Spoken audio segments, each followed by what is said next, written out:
Kung papasok ka sa isang relasyon para baguhin ang isang tao, mahihirapan ka. Dahil kahit anong gawin mo, hindi mo kakayanin. Dahil una sa lahat, hindi mo yung katungkulan. Yan ay trabaho niya para sa sarili niya. Dahil ang tunay nga pagbabago ng isang tao ay nanggagaling sa sarili. Kailangan maramdaman niya na ito ay ama at ito yung magpapasaya sa kanya. Hindi para maging masaya ka.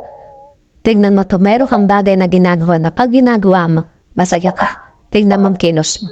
Napakagaan, napaka-natural lahat. Kaya ang tanong dito, ay tatanong nila sa sarili nila. Ikaw ba ay karapat-dapat para baguhin nila ang sarili nila? Hindi lang sapat na mahal mo ang isang tao dahil pagmamahal nagbabago. Depende sa emosyon ng tao. Pero pag ang tao, alam niya ang halaga at ang importansya mo. Magkakaroon siya ng takot sa sarili.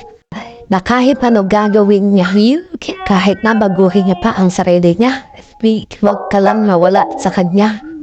Period. You got to love me for